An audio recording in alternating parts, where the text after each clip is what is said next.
Olá, querido, que a graça e a paz do Senhor Jesus Cristo sejam com você, sobre a sua vida. Nós vamos então dar continuidade aqui ao PB, ao nosso curso Panorama Bíblico, com a nossa terceira aula. E nessa aula nós vamos abordar a queda. Com certeza, um dos assuntos mais tristes que nós encontramos dentro das Escrituras, porque é o momento em que a comunhão do homem com Deus é rompida por conta de uma escolha errada, por conta da desobediência dos nossos pais, primeiros pais, lá no Jardim do Éden. É interessante, irmãos, afirmar que o capítulo 3 relata como o pecado entrou no mundo. Vale a pena ressaltar para você aqui nessa introdução da nossa aula que o pecado ele já existia. O inimigo já havia caído na sua rebelião contra Deus, levando consigo uma terça parte dos céus, como nos é revelado nesses textos bíblicos que você encontra aí na tela. Textos que você pode depois ler com mais calma na sua casa, no seu período de estudo. E já no Éden a gente encontra a mulher. Adão não estava presente nesse primeiro momento, e então a serpente começa a falar com a mulher. Paul Hoff vai dizer o seguinte: parece que Satanás se apossou da serpente e falou por meio dela, realizando um milagre diabólico. Há quem diga que a gente acaba vendo aqui a primeira sessão espírita da história, porque o diabo acaba se apossando da serpente para levar o homem ao pecado. É interessante essa figura de Satanás como a serpente. Apocalipse 12:9 diz o seguinte: e foi expulso o grande dragão, a antiga serpente, que se chama Diabo e Satanás, o sedutor de todo o mundo. Então a serpente dentro das Escrituras é um símbolo do nosso adversário, é um símbolo de Satanás. E é um excelente símbolo do inimigo, porque as serpentes são venenosas e se movem sinuosamente. Se mover sinuoso fala a respeito dos estratagemas do diabo, que às vezes vem mascarado, às vezes vem sutil, não é? Por isso a serpente acaba se tornando um excelente exemplo do nosso adversário e das ações do nosso adversário contra a nossa vida. Algumas questões importantes são levantadas quando nós olhamos para o relato da queda, para Gênesis capítulo 3. Quais são essas questões? Vamos lá. Por que Deus criou os seres humanos com capacidade de pecar?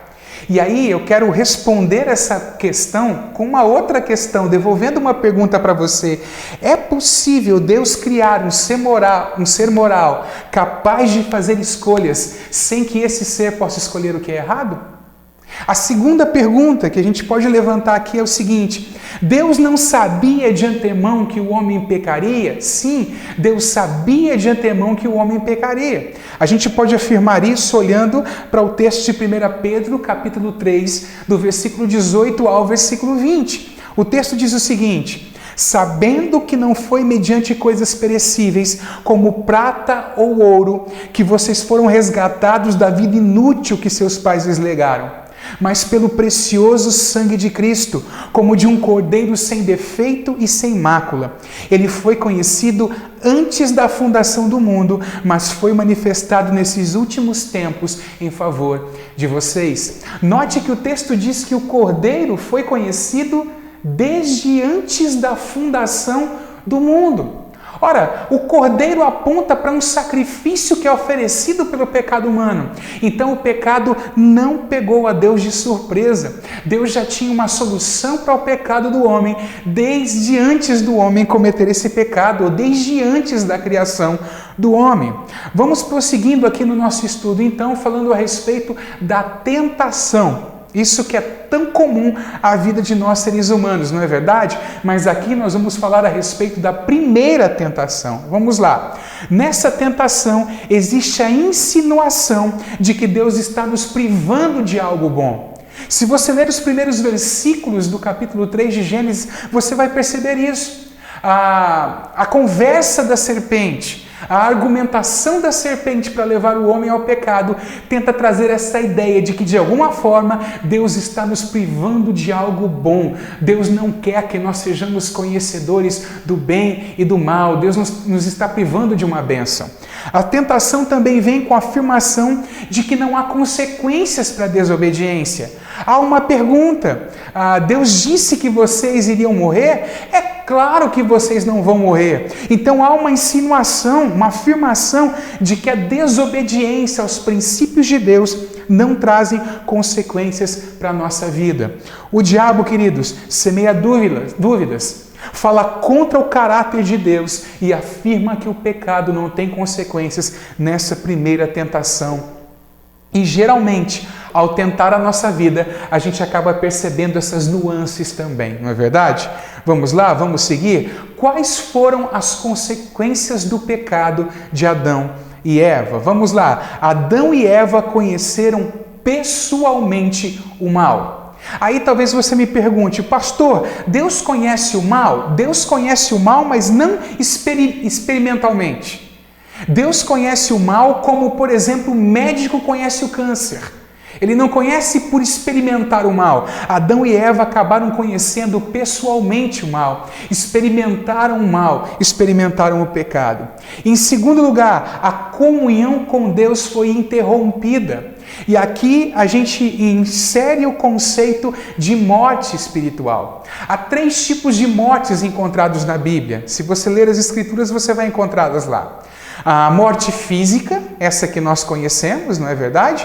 A morte espiritual, que é a interrupção da comunhão com Deus, e a segunda morte, que será como resultado da punição daqueles que não quiseram receber a Cristo Jesus como Senhor e Salvador de suas vidas após o julgamento. Então nós encontramos esses 3 tipos de morte na Bíblia. A morte que Adão e Eva experimentam aqui, primeiro, é a morte espiritual, é a separação de Deus, e depois, por consequência da separação de Deus, Adão e Eva vão experimentar também a morte física. Em terceiro lugar, a gente vê que a natureza humana corrompeu-se. O homem foi afetado pelo pecado. A partir do momento que ele peca, ele tem uma natureza que milita contra a vontade de Deus e contra o Espírito de Deus. É aquilo que a gente pode chamar de natureza corrompida. E todos os homens já nascem com isso, queridos. Está no DNA humano. O homem já nasce pecador. Ele vai escolher o pecado porque ele nasce pecador. Em quarto lugar, como consequência, a gente vê a mulher tendo filhos com dores e se sujeitando ao homem. Quinto, o trabalho seria penoso. O trabalho não era tão penoso antes da queda como ele tornou-se após a queda. Deus diz, do suor do teu rosto comerás o teu pão. O trabalho então torna-se penoso. E em sexto lugar, a natureza seria afetada pela queda do homem. A terra então passa a produzir cardos e abrolhos. Há um versículo muito interessante em Romanos capítulo 8, que nos fala a respeito da natureza estar sujeita à escravidão por causa do homem. Eu gostaria de ler esse texto junto com você. Abra, por favor, a sua Bíblia aí, se você está com ela perto de você, em Romanos capítulo 8. Romanos capítulo 8, versículos 20, 21 e 22. Diz assim: porque a criação ficou sujeita à vaidade, não por sua vontade, mas por causa do que a sujeitou, na esperança de que também a mesma criação será libertada da servidão da corrupção para a liberdade da glória dos filhos de Deus. Versículo 22. Porque sabemos que toda a criação geme e está juntamente com dores de parto até agora. Esse texto bíblico fala a respeito da natureza ter sido afetada pela queda do homem. O homem, como cabeça da humanidade, acabou fazendo com que as consequências do seu pecado tocassem todos os seus descendentes, o primeiro homem, Adão, no Éden. Agora, uma coisa linda que a gente encontra dentro do capítulo 3 de Gênesis, se é verdade que o capítulo começa falando a respeito da tentação e fala que essa tentação acaba culminando na queda do homem, a gente acaba encontrando uma mensagem de esperança da parte de Deus para o coração humano já no capítulo 3. Você se lembra que nas nossas aulas nós já citamos esse versículo que você vê na tela aí. E esse versículo, na verdade, traz uma esperança de que o homem um dia encontrará a misericórdia da parte do Senhor, de que o homem um dia verá a vitória sobre esse inimigo que o levou a pecar. Diz assim o texto: porém inimizade entre você e a mulher. E essa palavra é direcionada à serpente. entre a sua descendência e o descendente dela. Este lhe ferirá a cabeça e você lhe ferirá o calcanhar. Todos nós sabemos que o descendente é Cristo, é Jesus. E todos nós sabemos que Jesus foi ferido em seu calcanhar na cruz do Calvário.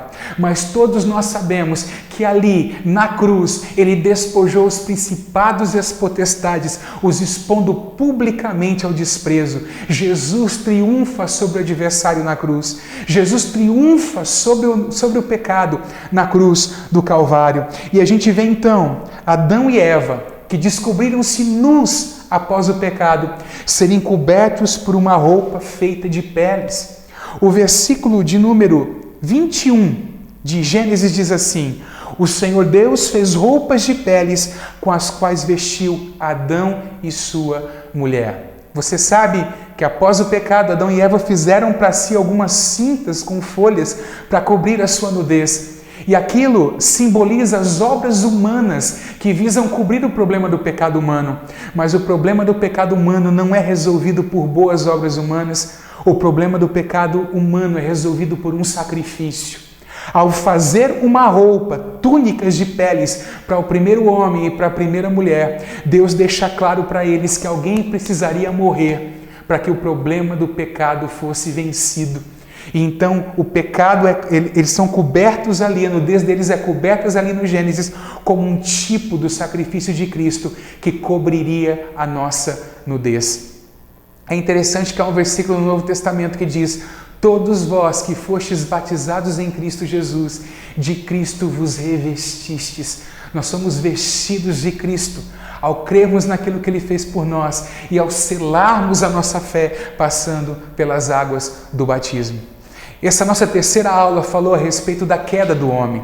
Eu quero incentivar você a ler o texto de Gênesis capítulo 3, deixar esse texto falar ao teu coração, que você interiorize esse texto dentro de você e veja nele a pecaminosidade humana, mas também veja nele a esperança, a mensagem de esperança do Evangelho revelada dentro deste texto. Essa imagem que você vê agora aí na tela é uma imagem que traz muita esperança.